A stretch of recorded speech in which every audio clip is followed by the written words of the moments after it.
What if I go stronger? What if I get higher? What if I start doing things I know I will? I am a male, aged 16. Every vacation, we go to Uncle Joe's house and have a great time. But the New Year's Day of 2016 was the worst day of my life. I was 12 at that time, so I looked forward to family gatherings. We went to my uncle's house to celebrate the new year, and we had a blast. We played the usual family games like Uno, Jenga, and Monopoly. But just as the clock struck midnight, I thought I heard a knock. Who the hell would come to visit at 12 a.m.?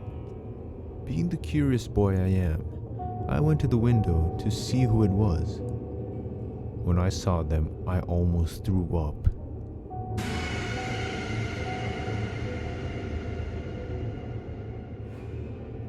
It was a crazy looking man with a smile way too large.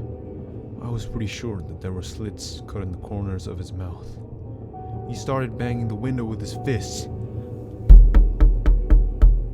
Instinctively, I shot back in fear, with no idea who this man was or what he wanted. Then I heard him yell, "Let me in. I won't do anything crazy. I just want some blood."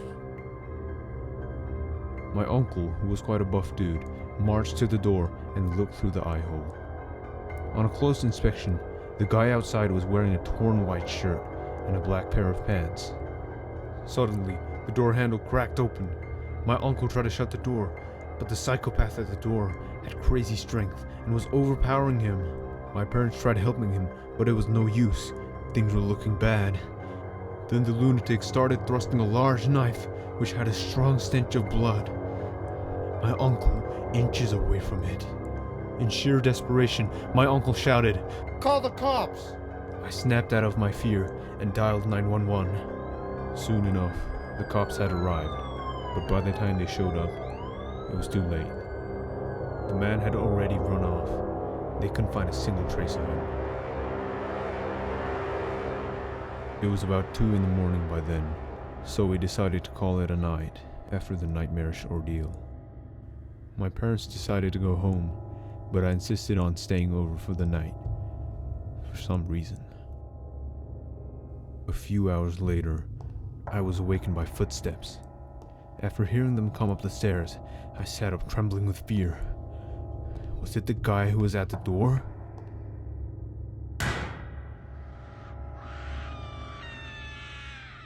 I rushed to my uncle's bedroom. It was him, the same guy from before.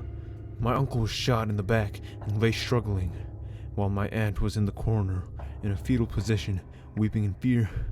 The man was getting ready, as if to start feasting on my uncle. "Don't worry, sir. I just want some blood."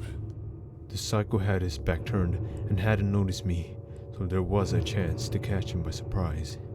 His gun was right there, inches away from me. Slowly, I grabbed it and pulled the trigger on that motherfucker right in the arm. He screeched in pain.